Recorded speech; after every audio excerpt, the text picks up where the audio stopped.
Hello friends, welcome to पोल्टीमेट। हमारा आज का विषय है वार्षिक वित्तीय विवरण अर्थात बजट। वीडियो को शुरू करने से पहले मैं आपको बताना चाहूंगा कि आपको हमारे इस चैनल में राजनीतिक विज्ञान, सामान्य ज्ञान व अन्य विषयों से संबंधित वीडियो मिलेगी। तो चलिए अपनी वीडियो को हम शुरू करते हैं। बजट यह लोक प्रशासन का सबसे महत्वपूर्ण तत्व है। भारत के संविधान में बजट के स्थान पर वार्षिक वित्तीय विवरण शब्द का प्रयोग किया गया है। बजट को अनुच्छेद 112 के तहत शक्तियां प्राप्त है। अनुच्छेद 112 के तहत शक्तियां प्राप्त है। शासन के अनुमानित आय व्यय के लेखे को बजट कहा जाता है। बजट विवरण एक निश्चित अवधि के लिए पूर्व निर्धारित राजस्व प्राप्ति और व्यय का अनुमान है। यह भविष्य की वित्तीय स्थितियों को भी दर्शाता है। बजट के माध्यम से आगामी वित्तीय लक्ष्यों को प्राप्त करने में मदद करता है।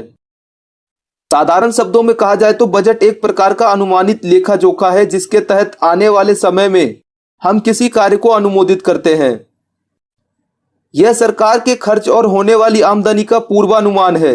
इसे किसी तय समय में सरकारी खर्च और आमदनी का हिसाब किताब भी कहा जा सकता है। बजट के मुख्यतः दो भाग होते हैं, आय और व्यय। अर्थात बजट के दो मुख्य भाग होते हैं, आय और व्यय। बजट केवल एक सीमित समय के लिए होता है, अर्थात एक निश्चित समय अवधि के लिए। सामान्यतः यह एक वर्ष के लिए होता है। बजट वर्ष भर में विभिन्न मदों पर होने वाले व्यय का वर्णन रहता है।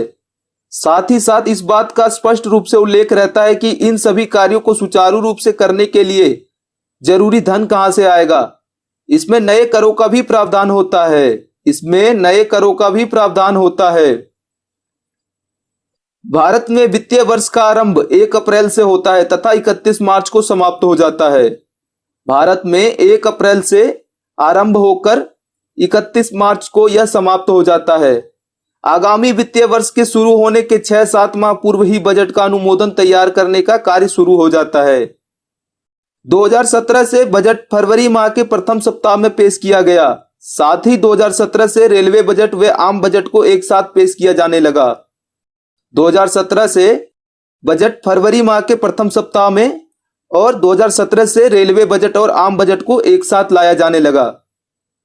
क्लाउडन प्रतिवेदन के अनुसार बजट सिर्फ आय तथा व्यय का सामान्य संतुलन स्थापित करने का माध्यम नहीं है, वरन यह एक ऐसी प्रक्रिया है जिसमें अर्थव्यवस्था के प्रवाह को प्रभावित करने के लिए कर तथा व्यय के उपकरण उपयोग में लाए जाते हैं। अर्थव्यवस्था को सुचारू रूप से चलाने के लिए बजट का अहम योगदान रहता है। अर्थव्यवस्था को सुचारू रूप से चलाने के लिए बजट का अहम योगदान रहता है। बजट निर्माण के उद्देश्य: राष्ट्र का संपूर्ण विकास, अर्थात संपूर्ण विकास राष्ट्र का जो होता है बजट के माध्यम से किया जा सकता है। समाज कल्याण की भावना होती है इसमें। आर्थिक विकास दर में वृद्धि करना इसका लक्ष्य होता है।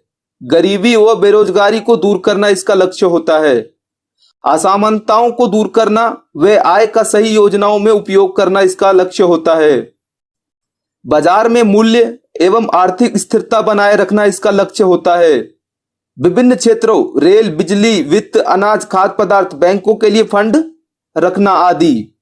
प्रक्रिया: वार्षिक वित्तीय विवरण को संसद में पास होने के लिए निम्न कारणों से गुजरना पड़ता है: बजट का प्रस्तुतिकरण, सामान्य चर्चा अर्थात आम बहस, विभागीय समितियों द्वारा जांच, अनुदान की मांग पर मतदान, विनियोग विधेयक व वित्त विधेयक।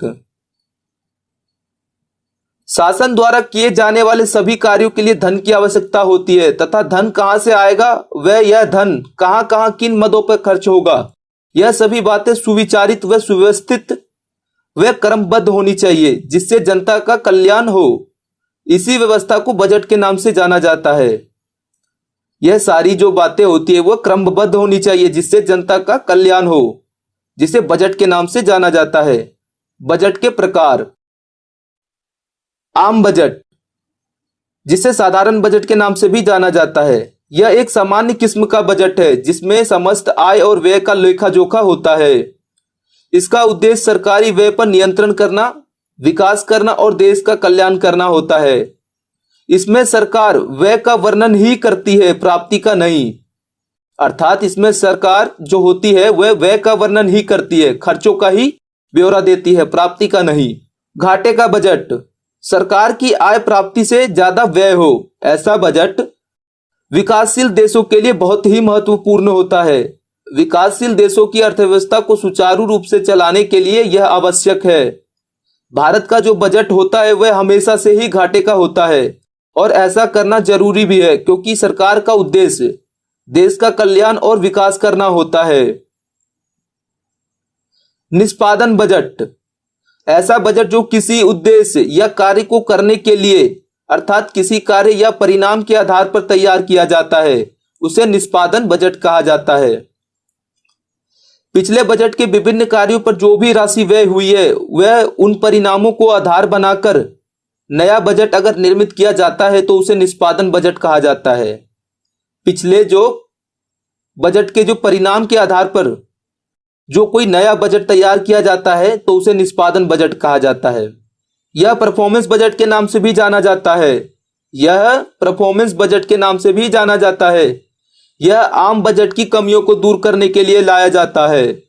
विश्व में सर्वप्रथम इसकी शुरुआत अमेरिका के द्वारा 1950 में की गई थी। सर्वप्रथम इसकी शुरुआत अमेरिका के द्वारा 1950 में।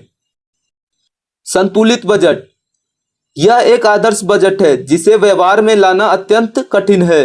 संतुलित बजट में विभिन्न क्षेत्रों का समान अनुपात में आवंटन किया जाता है तथा इसमें व्यय एवं प्राप्ति का अंतराल सीमित होता है। सरकार को मिलने वाली आय और सरकार के द्वारा किए जाने वाला व्यय बराबर रहता है तो उसे हम संतुलित बजट कहते हैं। शून्य आधारित बजट यह गत वर्षों के आंकड़ों को आधार न मानकर शून्य को आधार मानते हुए बनाया जाता है। इस बजट को तब अपनाया जाता है जब आम बजट घाटे में चलने लगता है। यह बढ़ते घाटे पर अंकुश लगाने में सहायक होता है। 1987 और 1988 में राजीव गांधी सरकार द्वारा पहला शून्य आधारित बजट पेश किया गया। लैंगिक बजट यह वह बजट है जो महिला और शिशु कल्याण को ध्यान में रखकर बनाया जाता है, उसे लैंगिक बजट कहा जाता है। यह बजट महिला विकास और सशक्तिकरण के योजनाओं के लिए राशि सुनिश्चित करता है। आउटकम बजट आउटकम बजट एक नए प्रकार का बजट है। इसके अंतर्गत साधनों के साथ साथ उन लक्ष्यों को भी निर्धारित कर दिया जाता है जिन्हें प्राप्त करना आवश्यक माना जाता है। वर्ष 2005 में पी चिदम्बरम सरकार द्वारा यह लागू किया गया था। निष्कर्ष बजट यह जानने में हमें सक्षम बनाता है कि आप क्या खरीद सकते हैं, वह आपके पैसे आपके लिए कैसे काम करेंगे। यह आपके अपने वित्तीय लक्ष्य को प्राप्त करने से संबंध रखता है। यह आपके अपने वित्तीय लक्ष्य को प्राप्त करने से संबंध रखता है। दोस्तों, वीडियो कैसी लगी आप कमेंट बॉक्स में हमें लिखकर जरूर बताएं और अगर वीडियो अच्छी लगी हो तो एक लाइक करें व हमारे चैनल को सब्सक्राइब करना ना भूलें। Thank you so much. मिलते